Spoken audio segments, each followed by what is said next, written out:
Toni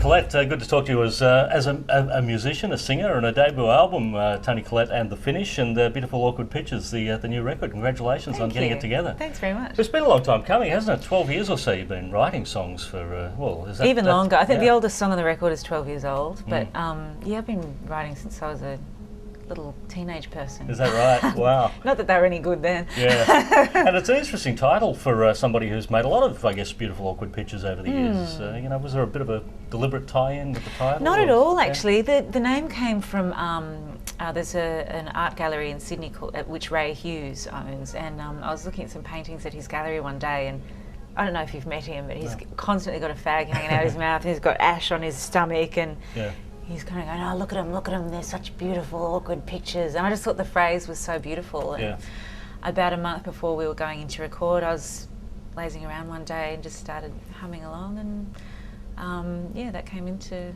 my head. Wow. The song itself is a very haunting song, and particularly, you know, let's talk about the video, because again, that's a very, very sort of dark video in a way, isn't it? With the it's kind of simple and beautiful, but I guess it does have a very human quality to it, in that we are now here and one day we won't be here. But it's more about the notion of losing someone rather than actual loss itself. It kind of raises a few more questions than answers. Than it answers. Yeah. And was that your concept to have that sort of afterlife type sort of view of life? Do I believe that? No. Was that your concept in the for video? The video? Yeah. I actually had a completely different idea, and I ran out of time, and my producer had to bail because she was busy, and I ended up calling up an old friend of mine, Nash Edgerton, who makes a lot of music videos and is a director as well as a stuntman, actually. And he was in LA at the time, and I was just about to go there, and it was his idea, actually. It was just really... I'm really lucky, though, because it really, I think, serves the song and matches it really well. Yeah, and his brother Joel is also making a cameo. He was standing by. Got him roped in as well. I take it Joel it must be an old friend, is he? Yeah, he is. They both are, So it just happened to be in LA at the time. I know, that was it, actually. It was just the band The Finish, because the band is Dave Galafassi, your husband, formerly from Galveston. Davy Lane, You Are Mine, The Pictures. No, it's not Davy Lane, it's David Lane. David Lane. Okay. David Lane is a singer-songwriter in his own right. He's a Sydney guy. These two guys always get confused. I know, it's bad. Yes. Do you know David Lane? Do you know? Well, I know there are two of them. Right. So, yeah. David Lane and Peter Farley, who was also in Galveston with my husband Dave, and Glenn Richards from Augie March. Yeah. So I guess for Glenn and Glenn in particular, and I guess David, they sort of put the career on hold for a month or so while you put the band together and take it out on the road. I guess we're all kind of jumping in our spare time. That's what it's been. And we were all available to record at the same time, which was miraculous in itself. I think we're going to squeeze in some dates in Sydney and Melbourne in November, and then some further touring next year. Well, I guess people must be surprised when they find out you're putting out a record, but in reality you've been singing for a long, long time, haven't you? Yeah, longer than I've been acting, actually. Is that right? Yeah. I did a lot of talent quests and stuff like that when I was, an early teen, and I was kind of weaned on musical theatre, and that's how I got into, acting itself. And then the music side of things kind of fell away, but I was kind of quietly writing away for quite some time, and it's been a long time coming. It's like a relief, it's like a purge to get it out. I believe one of your early musical moments was an old Triple J jingle. Yeah, Andrew Denton was friends, his musical director worked on a musical that I did when I was 15, somehow that happened. I also sang for him in his last episode of Blah Blah Blah. So I've done a couple of things with Andrew. Let's talk about the making of the album, Beautiful Awkward Pictures. Willie Ziegler from Deb Conway's husband has been involved with the record as the producer of this record. How did he become involved? Well, they're such old friends. I did a musical with Deb when I was about 18 or 19, and I've been good friends with them and their kids ever since, and it just felt like a natural choice. I mean, Willie is incredibly talented, and you know, well versed in making a record, which was something completely new for me. And I think more importantly, I just completely trusted him, and I kind of surrounded myself with people that I could trust and who'd be honest and that I could have fun with. Yeah, and you know what I like about this record, it seems to have that good old-fashioned ethic of you know, you just got in, you rehearsed for a week, and then you recorded the record. It's you very know, live. like how albums used to be done. Yeah, we recorded to tape, and we had set up. Dave and I had a studio built. We were in the middle of the countryside, and it was just very focused and very relaxed, and there were no time restraints or time pressures, and we kind of lived in the house together, and it was a really natural, kind of organic experience. And the songs, I guess we rehearsed for a week and recorded for 2 weeks, and we got a lot more done than we had planned, actually, or expected to. And they were pretty much completed, except we kind of sat with them for 3 weeks perhaps, and then came down here to Sing and did some overdubs, and that's where we did the vocals. And then we mixed straight away. Everything was so quick. But I think, just with schedules, I think it kind of worked that way. And I think some good things can come out of living, you know, in a pressure cooker. Oh, most definitely. 12 years to write and 3 weeks to record. We knew what we were doing at least. Joe Gastwort, have I got his name correct? Oh, actually, he did master. Originally we wanted to go for a sound that really did sound like something that was recorded in the 70s, and he did that beautifully. But now we're actually going to remaster the record. So Greg Calby from Sterling Sound is mastering it, I think, as we speak. Oh, right. Yeah. Right. And the whole record was done on tape, as you mentioned, too, wasn't it? Yeah. It was, you know, why the tape? Why not the dabbling with digital technology like everyone else these days? Well, it just has a different feeling, a different quality, and I wanted it to be warm and have character, and you know, I think the music, the songs themselves have a kind of, you know, I'm not pop, it's not any specific genre, it's kind of got more of a timeless, I'm not saying it's a classic, but a classic kind of sound. And I think recording to tape kind of lends itself to that, you know, to making something of that style. If we went around your house, what CDs would we find lying around? What have I got at the moment? Some Cat Power, Neil Young, Wilco, Radiohead, Nick Cave, Sufjan Stevens, Anthony and the Johnsons, Arcade Fire. Wow, very tasteful stuff. I don't know how people live without music. No, I mean, no, but you're obviously a real music fan. Yes, I am, definitely. I think that out of all art forms, it can just penetrate you immediately, and it goes, you know, if it's good music, it'll go straight to your soul.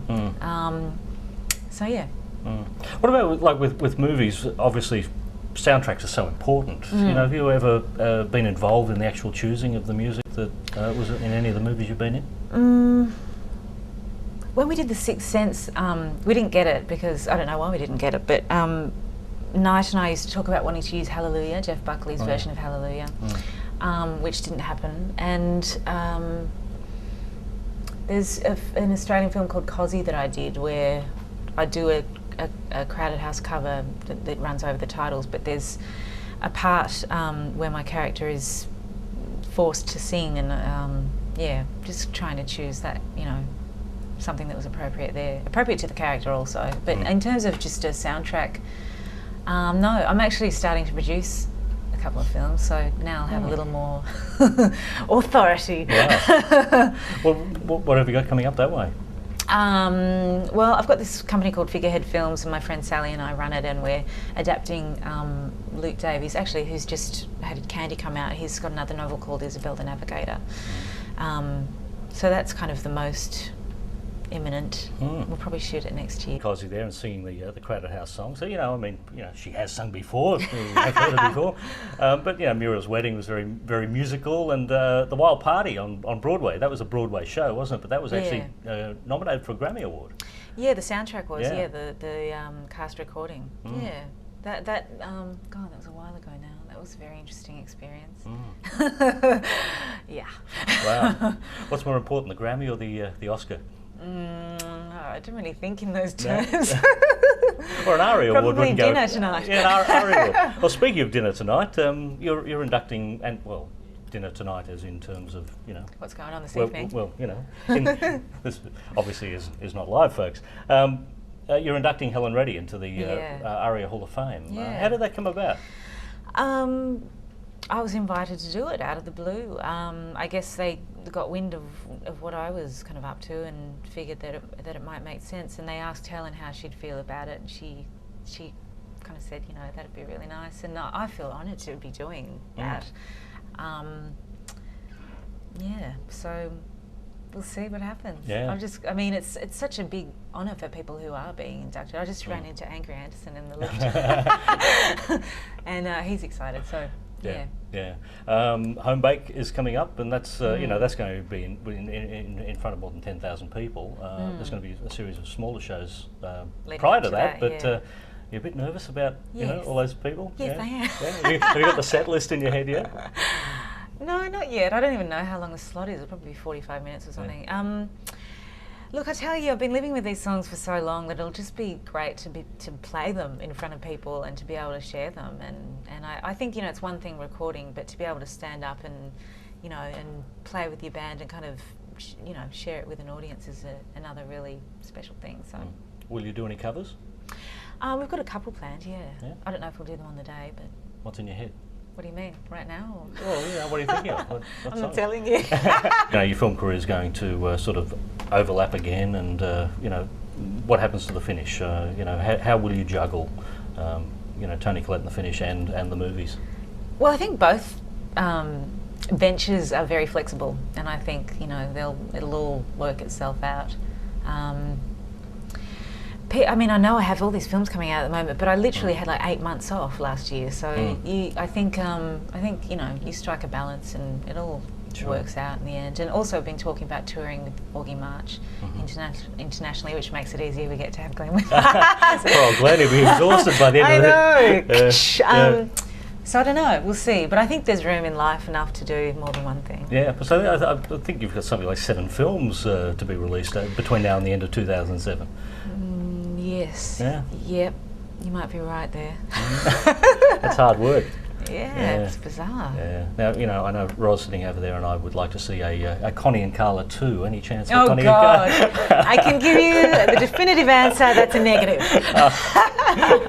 It was fun to make, though. I mean, I love hanging out with drag queens. It's that simple. Yeah. No, that was a great movie. You know, rumour has it you were promised the role in Bridget Jones' Diary, and I was offered the role, but I was busy doing this show, The Wild Party, on Broadway, and then while I was doing The Wild Party, the makers of Chicago came and said, "We want you to do the film Chicago."